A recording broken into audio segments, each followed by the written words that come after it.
Welcome to speed news. నేను శిరీష. శ్రీ సత్యసాయి జిల్లా కదిరిలో రాష్ట్ర ముఖ్యమంత్రి వైఎస్ జగన్మోహన్ రెడ్డి సిద్ధం కార్యక్రమంలో భాగంగా పర్యటించారు. పీవీఆర్ గ్రాండ్ లో ఏర్పాటు చేసిన ఇఫ్తార్ విందులో పాల్గొని మైనారిటీలతో ఆత్మీయ పలకరింపు కార్యక్రమంలో పాల్గొన్నారు. మాజీ మంత్రి అత్తా చాంద్ బాషా తెలుగుదేశం పార్టీ నుండి వైఎస్ జగన్మోహన్ రెడ్డి సమక్షంలో వైసీపీలోకి చేరారు. ఏపీలో మరికొన్ని వారాలలో ఎన్నికలు జరగనున్న నేపథ్యంలో ఎన్నికల సంఘం ఐఏఎస్, ఐపీఎస్ అధికారుల బదిలింపులను చేపట్టింది. రాష్ట్రంలో 6 ఐపీఎస్ అధికారులను, 3 ఐఏఎస్ అధికారులను నేడు బదిలీ చేస్తూ ఆ మేరకు ఉత్తర్వులను జారీ చేశారు. లోక్సభ, శాసనసభ ఎన్నికల్లో పోటీ చేయబోతున్న ఏపీ అభ్యర్థుల జాబితాను ఏఐసీసీ ప్రకటించింది. మొత్తం 114 అసెంబ్లీ, 5 లోక్సభ అభ్యర్థులను ప్రకటించారు. పులివెందుల టికెట్ను పెండింగ్ లో ఉంచారు. వైసీపీకి రాజీనామా చేసిన 2 ఎమ్మెల్యేలు ఎలిజా, ఆర్థర్కు కాంగ్రెస్ పార్టీ టికెట్లను కేటాయించింది. పొత్తులో భాగంగానే కొన్ని సీట్లను కమ్యూనిస్టులకు కాంగ్రెస్ కేటాయించింది. స్వీప్ కార్యక్రమంలో భాగంగా తిరుపతి జిల్లా నాయుడుపేటలో ఆర్టీఓ చంద్రముని ఓటర్ అవగాహన ర్యాలీని ఏర్పాటు చేశారు. గడియారం సెంటర్ నుంచి పాత బస్టాండ్ వరకు ర్యాలీ నిర్వహించారు. ప్రజాస్వామ్య వ్యవస్థ ఔన్నత్యాన్ని కాపాడే గొప్ప వజ్రాయుధం ఓటు అన్న విషయాన్ని ప్రతి ఒక్కరు గుర్తుంచుకోవాలని సూచించారు. వైసీపీ ఎమ్మెల్యే ఉమాశంకర్ గణేష్ పై టీడీపీ రాష్ట్ర కార్యదర్శి చింతకాయల విజయ్ తీవ్రంగా విమర్శించారు. ఎమ్మెల్యే గణేష్ మాయమాటలతో ప్రజలను మోసం చేస్తున్నారని అన్నారు. ఆరోపించిన విజయ్ నర్సీపట్నం నియోజకవర్గ అభివృద్ధి గురించి మాట్లాడే అర్హత వైసీపీకి లేదని మండిపడ్డారు. రానున్న ఎన్నికల్లో అవినీతి ఎమ్మెల్యే గణేష్ కి ప్రజలు తగిన బుద్ధి చెప్పి టీడీపీని అధికారంలో కూర్చోబెడతారని ధీమా వ్యక్తం చేశారు. శ్రీకాళహస్తిలో ఎమ్మెల్యేపై టీడీపీ మైనార్టీ సెల్ కార్యకర్తలు మండిపడ్డారు. తమ మనోభావాలను దెబ్బతీసే విధంగా ఎమ్మెల్యే ప్రవర్తిస్తున్నారంటూ వినూత్న రీతిలో నిరసన తెలిపారు. స్థానిక ఏరియా ప్రభుత్వ ఆసుపత్రి రహదారి వద్ద బైఠాయించిన minority cell MLA Madhusudan Reddy ఇకనైనా మాపై చావకబారు వ్యాఖ్యలు మానుకోకుంటే ఇక ఓటమి తప్పదని హెచ్చరించారు. ఎన్టీఆర్ జిల్లా జగ్గయ్యపేటలో వడ్డెర ఆత్మీయ సమావేశం నిర్వహించారు. ఈ సమావేశంలో ముఖ్య అతిథిగా రాష్ట్ర ప్రభుత్వ విప్ సామినేని ఉదయభాను, వడ్డెర సంఘం అధ్యక్షులు తన్నీరు ధర్మరాజు పాల్గొన్నారు. సీఎం జగన్ పాలనలో వడ్డెరలు ఆర్థికంగా, రాజకీయంగా సముచిత స్థానం కల్పించారన్న ప్రభుత్వ విప్ గత పాలనలో ఓటు బ్యాంకుగా వాడుకున్న టీడీపీకి బుద్ధి చెప్పి ఎన్నికల్లో ప్రతి ఒక్కరూ జగనన్నకు అండగా ఉండాలని కోరారు. సత్తెనపల్లిలో 16 మంది వాలంటీర్లు మూకుమ్మడి రాజీనామా చేశారు. 25వ వార్డుకు చెందిన 8 మంది, 26వ వార్డుకు చెందిన 8 మంది రిజైన్ చేశారు. ఈ 16 మంది 8వ నంబర్ సచివాలయానికి చెందిన వారే. కొందరు స్వచ్ఛందంగా రాజీనామా చేస్తున్నారు. ఆర్థిక సమస్యల వల్ల రాజీనామా చేస్తున్నామని వాలంటీర్లు తెలిపారు. గుండ్లపోచంపల్లి మున్సిపాలిటీ పరిధిలో బీజేపీ ఎంపీ అభ్యర్థి ఈటెల రాజేందర్ పర్యటించారు. మైసమ్మగూడలో ఏర్పాటు చేసిన ఛాయ్పై చర్చ కార్యక్రమంలో ఈటెల పాల్గొన్నారు. అనంతరం ప్రచారంలో భాగంగా ఎన్నికల బీజేపీకి మద్దతుగా ప్రజలందరూ ఓటు వేయాలని కోరారు. ఈ కార్యక్రమంలో జిల్లా, మున్సిపల్ అధ్యక్షులతో పాటుగా తదితరులు పాల్గొన్నారు. తెలంగాణలో ఫోన్ ట్యాపింగ్ వ్యవహారం రాజకీయ దుమారం రేపుతోంది. ఈ అంశంలో ప్రధానంగా బీఆర్ఎస్ వర్కింగ్ ప్రెసిడెంట్ కేటీఆర్ పై కాంగ్రెస్ నేతలు విమర్శలు గుప్పిస్తున్నారు. ఈ క్రమంలో ఎక్స్ వేదికగా కేటీఆర్ స్పందిస్తూ తీవ్ర వ్యాఖ్యలు చేశారు. తనపై అసత్య ఆరోపణలు చేసిన వారిపై చట్టపరంగా పరువు నష్టం దావా వేస్తానని చెప్పారు. తూర్పుగోదావరి జిల్లాలో తండ్రి గెలుపు కోసం తనయ విస్తృత ప్రచారం చేపడుతోంది. రాజమహేంద్రవరం రూరల్ నియోజకవర్గంలో తెలుగుదేశం, జనసేన, బీజేపీ కూటమి అభ్యర్థి గోరంట్ల బుచ్చయ్య చౌదరి తరఫున ఆయన కుమార్తె కంటమనేని శిరీష విస్తృతంగా ఎన్నికల ప్రచారం చేయనున్నారు. చంద్రబాబు సూపర్ 6 పథకాలను ఓటర్లకు వివరించి గోరంట్ల గెలుపునకు సహకరించాలని ఓటర్లను అభ్యర్థిస్తున్నారు. ఏలూరు జిల్లా కాంగ్రెస్ ఎంపీ కార్యాలయంలో కాంగ్రెస్ పార్టీ ఎంపీ అభ్యర్థి కావూరు లావణ్య కీలక కామెంట్స్ చేశారు. జిల్లాలో నెలకొన్న వివిధ సమస్యలను పరిష్కరించే దిశగా కాంగ్రెస్ పార్టీ ఎల్లప్పుడూ ముందుంటుందని, విశాఖ స్టీల్ ప్లాంట్ ప్రైవేటీకరణ నిలుపుదల తదితర సమస్యల కాంగ్రెస్ పార్టీ రాష్ట్ర అధ్యక్షురాలు వైఎస్ షర్మిల ఆధ్వర్యంలో కాంగ్రెస్ సాధిస్తోందని ఆశాభావం వ్యక్తం చేశారు. ఫోన్ ట్యాపింగ్ కేసును సీబీఐ చేత దర్యాప్తు జరిపించాలని బీజేపీ నేత చీకోటి ప్రవీణ్ డీసీపీకి ఫిర్యాదు చేశారు. ఈ కేసులో ఎస్ఐబీ మాజీ ఓఎస్డీ రాధాకృష్ణరావు వ్యవహారం, ఆయన అక్రమ ఆస్తులపై సమగ్ర దర్యాప్తును జరపాలని కోరారు. తనపై ఈడీ కేసు నమోదు అవగానే తన ఫోన్ కూడా ట్యాపింగ్ చేసి తన కదలికను కనిపెట్టారని ఆరోపించారు.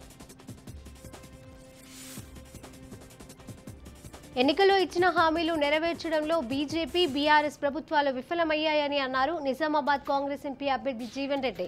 ఖరీఫ్ నుంచి పంటకు కనీస మద్దతు ధరతో పాటుగా బోనస్ అందజేస్తామని ఆయన తెలిపారు. బీజేపీ పసుపు బోర్డు రాజకీయం చేస్తోందని, పసుపు బోర్డు ప్రకటించి 6 నెలలు అవుతున్నా ఎక్కడ ఏర్పాటు చేస్తున్నారనేది ప్రకటన చేయలేదని ఆరోపించారు.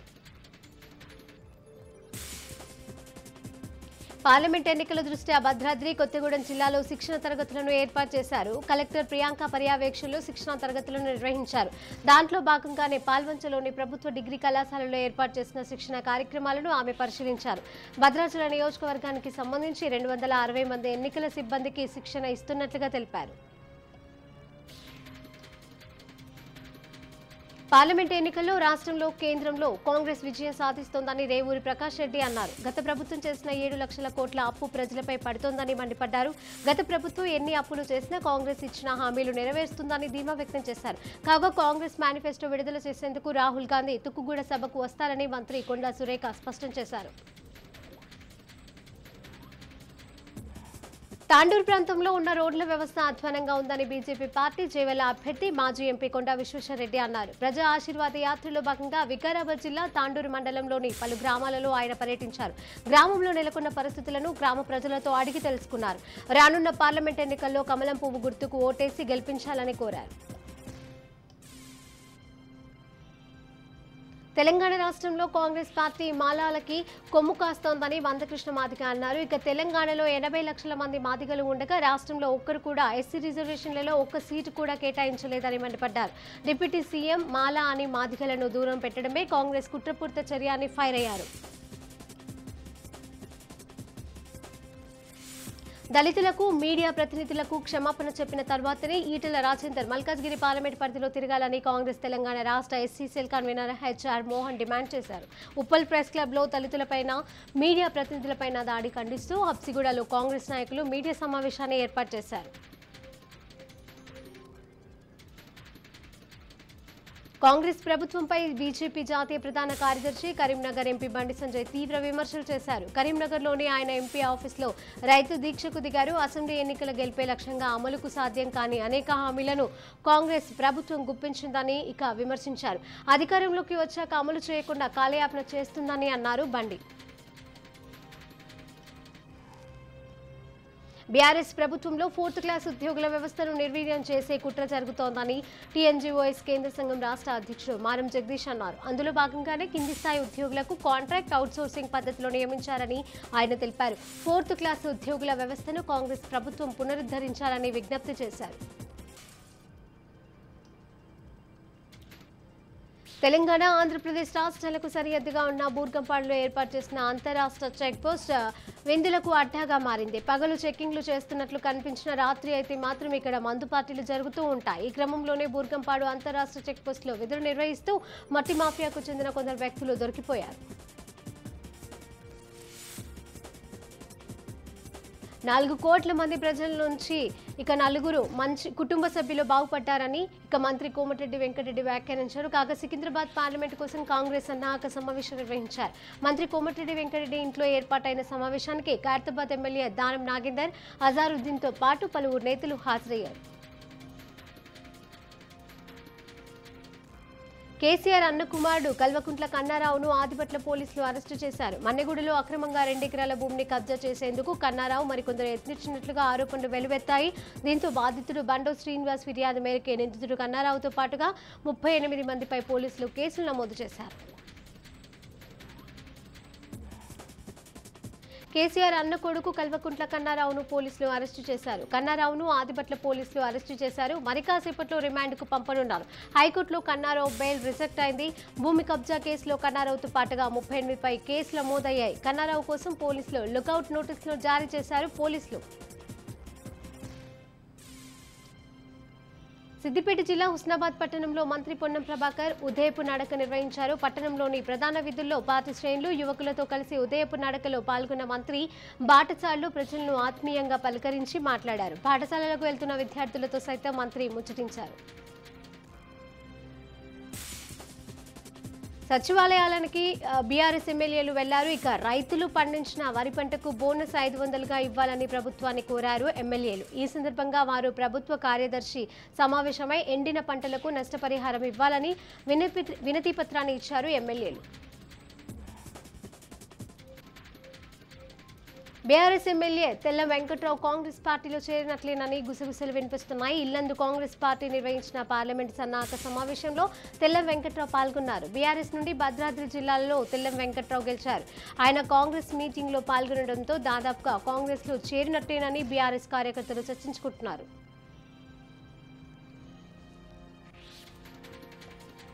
ఫోన్ ట్యాపింగ్ కేసులో విచారణ కొనసాగుతోంది. ఈ కేసులో అరెస్ట్ అయిన అడిషనల్ ఎస్పీలు భుజంగరావు, తిరుపతన్నల కస్టడీ ముగిసింది. దీంతో భుజంగరావు, తిరుపతన్నను నాంపల్లి కోర్టులో హాజరుపరిచారు. ఇక 2024 ఏప్రిల్ 6 వరకు ఇద్దరికి జ్యుడిషియల్ రిమాండ్ను విధించింది నాంపల్లి కోర్టు. అనంతరం భుజంగరావు, తిరుపతన్నలను పోలీసులు చెంచల్గూడ జైలుకు తరలించారు. బీఆర్ఎస్ పార్టీ నుంచి ఎమ్మెల్యేగా గెలిచిన కడియం శ్రీహరి వరంగల్ బీఆర్ఎస్ అభ్యర్థిగా సీటు దక్కించుకున్న కడియం కావ్య అనూహ్యంగా ఆ పార్టీకి రాజీనామా చేసి కాంగ్రెస్ పార్టీలో చేరారు. కాంగ్రెస్ పిలుపు మేరకే పార్టీలో చేరానని, కాంగ్రెస్ తమపై ఉంచిన నమ్మకాన్ని వమ్ము చేయమని అన్నారు కడియం. రాష్ట్రంలో అప్రజాస్వామిక పాలన కొనసాగుతోందని, బీజేపీ అప్రజాస్వామిక వ్యవహారాలను ఎదిరించే శక్తి కాంగ్రెస్ పార్టీకే ఉందని అన్నారు. ఏపీ సీఎం జగన్ పై సునీత మరోసారి విమర్శలు గుప్పించారు. వివేక హత్య తర్వాత తనతో తోలుబొమ్మలాట ఆడుకున్నారని ధ్వజమెత్తారు. ఎవరైనా ఒకసారి మోసం చేయొచ్చు, కానీ పదే పదే మోసం చేయలేరని అన్నారు. వివేక హత్య గురించి ఒక అన్నగా తనకు సమాధానం చెప్పకపోయినా సీఎంగానైనా సమాధానం చెప్పాలని సునీత డిమాండ్ చేశారు. జగన్ కు ఎవరు ఓటు వేయకండని పిలుపునిచ్చారు. నగరంలోని టోలీచౌకి పోలీస్ స్టేషన్ పరిధిలో విషాద ఘటన చోటు చేసుకుంది. ఆదిత్యనగర్లో జలమండలి నిర్లక్ష్యానికి ఒకరు ప్రాణాలు కోల్పోయారు. డ్రైనేజ్ పైప్ లైన్ కోసం తవ్విన గోతిలో పడి గులాం మహమ్మద్ అనే వృద్ధుడు మృతి చెందాడు. భారీగా గుంతలు తవ్వి రక్షణ లేకుండా వదిలేయడంతోనే ఈ ప్రమాదం జరిగినట్లుగా స్థానికులు మండిపడుతున్నారు. మంచిర్యాల జిల్లాలో మున్సిపల్ అధికారులు చేతివాటం చూపించారు. బెల్లంపల్లి మున్సిపాలిటీలో చెత్త వాహనాల కొనుగోలులో అక్రమాలు వెలుగు చూశాయి. కౌన్సిల్ సభ్యులకు సమాచారం లేకుండానే వాహనాలను కొనుగోలు చేశారు అధికారులు. అక్రమాలకు పాల్పడిన అధికారులపై చర్యలు తీసుకోవాలని మున్సిపల్ అడిషనల్ డైరెక్టర్కు కౌన్సిల్ సభ్యులు ఫిర్యాదు చేశారు.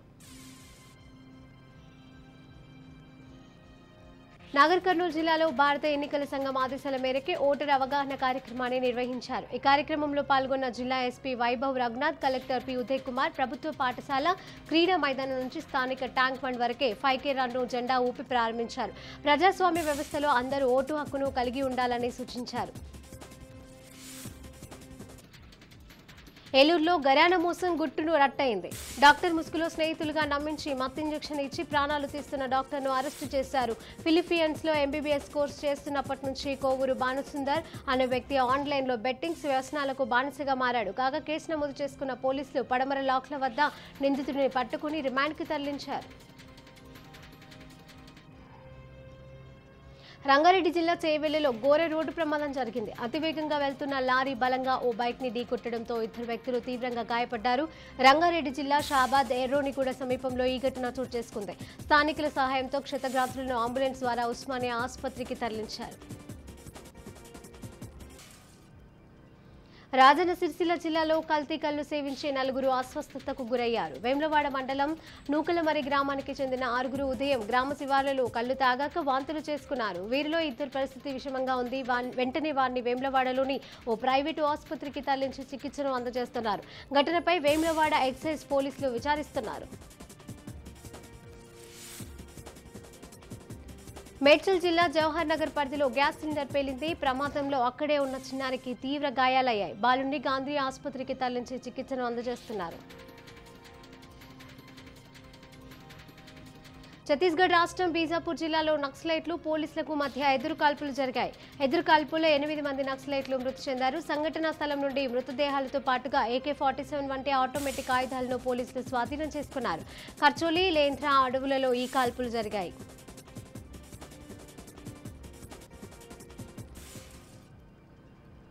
ప్రభుత్వ నిబంధనలకు విరుద్ధంగా కార్పొరేట్ పాఠశాలల పుస్తకాలను అమ్ముతున్నారని, అలాంటి పాఠశాలలపైన ప్రభుత్వం చర్యలు తీసుకోవాలని నిరుద్యోగ JAC chairman Bheemarao Nayak demand చేశారు. హైదరాబాద్ నాచారంలో సెయింట్ పీటర్స్ పాఠశాల పుస్తకాలను అధిక ధరలకు అమ్ముతున్నారని సమాచారంతోనే విద్యార్థి సంఘాల నాయకులు పుస్తకాలు అమ్ముతున్న వారిని నిలదీశారు.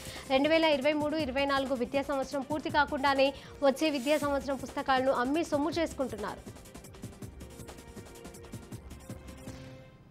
ఫోన్ ట్యాపింగ్ కేసుకు సంబంధించి కాంగ్రెస్ పార్టీ సీనియర్ నాయకుడు సిరిసిల్ల నియోజకవర్గ ఇన్ఛార్జ్ కేకే మహేందర్ రెడ్డి హైదరాబాద్ సిపి కొత్తకోట శ్రీనివాస్ రెడ్డికి వినతి పత్రాన్ని అందజేశారు. తెలంగాణ రాష్ట్రంలో గత టీఆర్ఎస్ ప్రభుత్వం ప్రజల స్వేచ్ఛకు భంగం కలిగించే విధంగా ఫోన్ ట్యాపింగ్లకు పాల్పడింది. రాజకీయ నాయకులు, సినిమా సెలబ్రిటీలు, వ్యాపారవేత్తలపై గత ప్రభుత్వం ఫోన్ ట్యాపింగ్లకు పాల్పడిందంటూ ఫిర్యాదులు చేస్తున్నారు. మల్కాజ్గిరి బీజేపీ అభ్యర్థి ఈటెల రాజేందర్ ఎల్బీనగర్ నియోజకవర్గంలోని హస్తినాపురం డివిజన్లో పర్యటించారు. రాబోవు పార్లమెంట్ ఎన్నికల్లో తనను గెలిపించాల్సిందిగా ఓటర్లను కోరారు. బీఆర్ఎస్, కాంగ్రెస్ పార్టీలను ప్రజలను విశ్వసించడం లేదని ఆయన తెలిపారు. మోడీ నాయకత్వంలో దేశం అభివృద్ధి పదంలో నడుస్తోందని ఆయన అన్నారు. తనను మల్కాజ్గిరి ఎంపీగా గెలిపిస్తే ఎల్బీనగర్ నియోజకవర్గంలో ఎలాంటి సమస్యలు లేకుండా చూస్తానని, ప్రజల వద్దకే పాలన ఇస్తానని ఈటెల రాజేందర్ తెలిపారు. బీఆర్ఎస్ ప్రభుత్వంలో 4th క్లాస్ ఉద్యోగుల వ్యవస్థను నిర్వీర్యం చేసే కుట్ర జరుగుతోందని టీఎన్జీఓఎస్ కేంద్ర సంఘం రాష్ట్ర అధ్యక్షుడు మారం జగదీష్ అన్నారు. అందులో భాగంగానే కింది స్థాయి ఉద్యోగులకు కాంట్రాక్ట్ అవుట్సోర్సింగ్ పద్ధతిలో నియమించారని ఆయన తెలిపారు. 4th క్లాస్ ఉద్యోగుల వ్యవస్థను కాంగ్రెస్ ప్రభుత్వం పునరుద్ధరించాలని విజ్ఞప్తి చేశారు. ఆంధ్రలో పనిచేస్తున్న 144 మంది తెలంగాణ ప్రాంత ఉద్యోగులు స్వరాష్ట్రానికి తీసుకొస్తామని ఆయన తెలిపారు. ఎన్నికల నేపథ్యంలో సికింద్రాబాద్ రైల్వే స్టేషన్లో పోలీసులు తనిఖీలు ముమ్మరం చేస్తున్నారు. తమిళనాడుకు చెందిన లక్ష్మణ్ రామ్ వద్ద 37 లక్షల నగదును రైల్వే పోలీసులు స్వాధీనం చేసుకున్నారు. సరైన పత్రాలు చూపించినందునే నగదును సీజ్ చేశామని పోలీసులు తెలిపారు. కేసు నమోదు చేసి దర్యాప్తు చేపట్టారు. ప్రభుత్వ కార్యాలయాలు, ప్రైవేటు వాహనదారులకు పార్కింగ్ స్థలాలను మారాయి. నో పార్కింగ్ వాహనాలు ఇక్కడ పార్కింగ్ చేస్తే టైర్లలో గాలి తీయబడును అని బోర్డు పెట్టినా డోంట్ కేర్ అంటూ పలువురు వాహనదారులు నెలల తరబడి ఇక్కడే పార్కింగ్ చేసి వెళ్తున్నారు.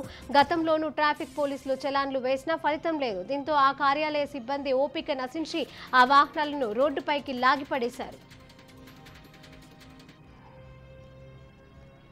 నార్సింగిలో పోకిరి ముఠా రెచ్చిపోయి విద్యార్థిని పట్ల అసభ్యంగా ప్రవర్తించారు. కిరాణా కొట్టుకు వెళ్లిన విద్యార్థినిని చేయి పట్టుకుని లాగి ఒంటిపై నీళ్లు పోసిన సురేష్, హోలీ పండుగ రోజే దొరకలేవే, నా నుండి తప్పించుకున్నావంటూ విద్యార్థిని శరీరంపై చేయి వేయడంతో ఆ అమ్మాయి సురేష్ నుండి తప్పించుకుని ఏడుస్తూ ఇంటికి పరుగులు తీసింది. ఈ విషయాన్ని నిలదీయడానికి వెళ్లిన తల్లిదండ్రులపై దాడికి దిగాడు. బాధితురాలి కుటుంబ సభ్యులను పోకిరి గ్యాంగ్ చితకబాదారు. దీంతో పోలీసులు ఆశ్రయించడంతో ప్రవీణ్, సురేష్తో పాటుగా 6 మందిని అరెస్టు చేశారు పోలీసులు.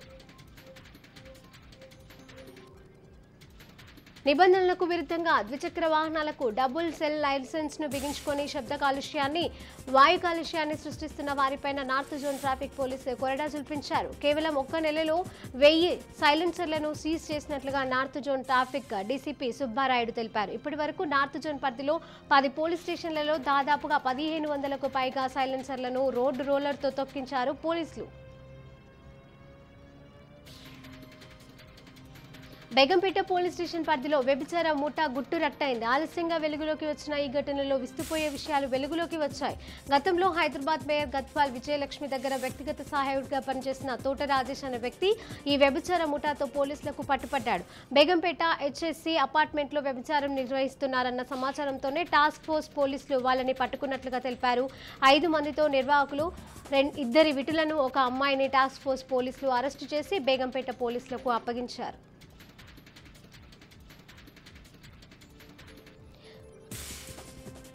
దేశంలో డీజిల్, పెట్రోల్ కార్ల వాడకానికి పూర్తిగా స్వస్తి పలకాలని గతంలో వ్యాఖ్యానించిన కేంద్ర రవాణా శాఖ మంత్రి నితిన్ గడ్కరీ మరోసారి ఆసక్తికర వ్యాఖ్యలు చేశారు. తాను చెప్పింది సాధించడం కష్టమే కానీ అసాధ్యం మాత్రం కాదని అన్నారు. 100% సాధ్యమేనని విశ్వాసం వ్యక్తం చేశారు. మన పొరుగు ఇండ్లలో ఇప్పుడు చాలా ఎలక్ట్రిక్ కార్లు కనిపిస్తున్నాయి. అయితే పెట్రోల్ వాహనాలకు పూర్తిగా స్వస్తి పలకడం ఎప్పుడు సాకారం అవుతుందో ఆయన ఖచ్చితంగా చెప్పలేకపోయారు. ఢిల్లీ మద్యం కేసులో ఎన్ఫోర్స్మెంట్ డైరెక్టరేట్ అరెస్టు చేసిన ఢిల్లీ సీఎం ఆప్ కన్వీనర్ అరవింద్ కేజ్రీవాల్ కు స్థానిక రౌస్ రెవెన్యూ కోర్టు ఈ నెల 15 వరకు జ్యుడిషియల్ కస్టడీ విధించిన విషయం తెలిసిందే. దీంతో ఆయన్ని తీహార్ జైలుకు తరలించారు. ఈ నేపథ్యంలో జైల్లో చదువుకోవడానికి పుస్తకాలు, ఇంటి భోజనం, మందులను అనుమతించాలంటూ కేజ్రీ చేసిన అభ్యర్థనలకు కోర్టు ఆమోదం తెలిపింది. పంజాబ్లోని పలు గ్రామాలలో ప్రచారానికి వెళ్తున్న బీజేపీ నేతలకు వింత పరిస్థితులు ఎదురవుతున్నాయి. తమ గ్రామాలలోకి బీజేపీ నేతలు రావద్దని, ప్రచార కార్యక్రమాలు చేపట్టవద్దని బంటిడా, సంగ్రూరు జిల్లాలలో భారు, మన్సా, మండికలాన్ తదితర గ్రామ శివార్లలో పలు బ్యానర్లను, బోర్డులను గ్రామస్తులను ఏర్పాటు చేశారు. శంభు సరిహద్దుల్లో శాంతియుత నిరసనలు చేస్తున్న రైతులపై కాల్పులు జరిపారు. కేంద్ర దర్యాప్తు సంస్థలకు సుప్రీంకోర్టు ప్రధాన న్యాయమూర్తి జస్టిస్ డివై చంద్రచూడ్ కీలక సూచన చేశారు. గత కొన్నేళ్లుగా సీబీఐ వంటి కేంద్ర ఏజెన్సీలు అనేక రకాల కేసుల్లో భాగమవుతుండటాన్ని ప్రస్తావించిన సీజీఐ కేసుల ఎంపికలో శ్రద్ధ వహించాలని, తద్వారా దర్యాప్తు సంస్థల సామర్థ్యాన్ని మెరుగుపరచవచ్చని చెప్పారు. ప్రధానంగా జాతీయ భద్రత, ఇక దేశ ఆర్థిక వ్యవస్థకు, శాంతి భద్రతలకు ముప్పు కలిగించేలా నేరాలపైన దృష్టి సారించాలని సూచించారు.